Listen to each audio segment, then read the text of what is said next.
Hello everyone, this is Ray from Dutch Growers here today to talk to you about the basics of propagation and the differences between soft cuttings, semi-cuttings, and hardwood cuttings, and all of the steps and tools or products that I like to recommend and use for successful propagation. So, if you want to propagate a soft cutting, essentially what you're doing is you're propagating or taking a cutting from a plant with a soft stem. So that means the stems are going to be nimble and bendable. And when you are cutting a soft stem plant, I like to start with pothos or your common tropical plants that you can find in the greenhouse here. When you want to propagate a soft cutting, I recommend propagating in water. It's pretty simple. If you have a vase or a type of vial or a propagation vial like this one here, you want to fill it up with either distilled water or lukewarm tap water. And you want to take a cutting that's pretty healthy, fairly new and long, and you always want to cut just below a node or where that foliage is growing at an angle. Once you have that cutting, you want to peel back a couple of the bottom leaves, and then you just want to put it in the vial here in the water. You want to make sure that some of those nodes are in the water as well. You want to put it in sunlight, and then in about 2 to 3 weeks, you should have some nice established roots, and you can pot it into a 4-inch pot. And another neat product you can use when propagating your soft cuttings is a stem root. Often they come in a powder, they can come in a gel or a liquid. I like the powders. Essentially you want to use a stem root one or one that is meant for soft cuttings. And all you want to do is after you make that cutting, you want to dip the end of your cutting in that stem root for about 2 to 5 seconds. And then you can place it right in the water. And what that stem root does is it has hormones in it that help get the root growth going to better enhance your chance of getting healthy roots during the propagation process. Now, when you want to propagate a plant with a harder stem to a semi-hard to a hard, it is a little different. I like to propagate my semi-hard to hard stem cuttings in soil. So I like to propagate them either in a seed starting mix, or if you don't have access to a seed starting mix, you can mix in vermiculite with a potting soil. You just want to make sure that you're putting your semi-hard to hard root cuttings in a very moisture-rich soil, just so those roots have a better chance at establishing for you and increasing your success rates of propagation. So when you are cutting a semi-hard plant, which is essentially just a tropical with a harder base or a harder stem, you always want to cut down a couple inches. You want to make your cutting at least 4 inches long.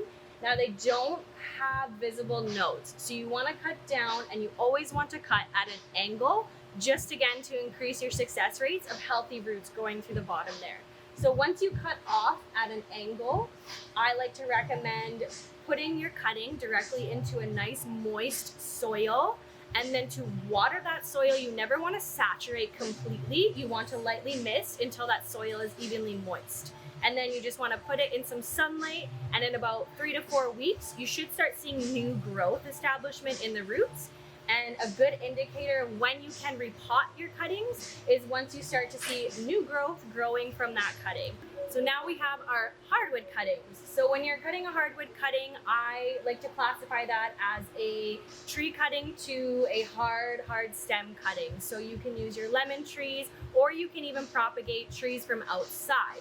So with hardwood cuttings, you always want to make sure that you are cutting growth that is new growth. So I like to recommend taking growth that is at least 6 months to a year old. And a way to find out or to test if it's new growth is I like to feel the growth along here. So if you go to bend this growth, this one's not very bendable, it's not very nimble, that's already established in old growth. You don't really want to propagate that type of growth.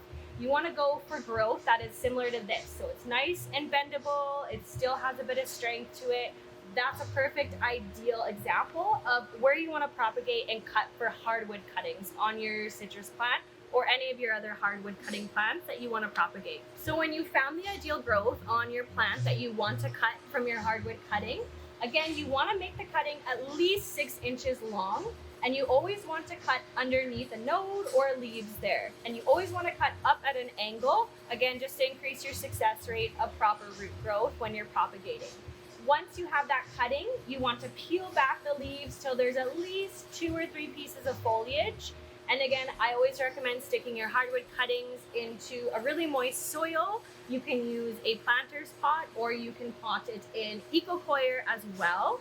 You can also do that for your hardwood cuttings and your softwood cuttings. I like to use the iRoot number 3. This one again just has stronger hormones to increase the chance of these hardwood cuttings so they can grow roots faster and stronger as well. So what's really important in the propagation process is sunlight. Whether you're doing a soft, semi, or a hard, you want to make sure that they get lots of light.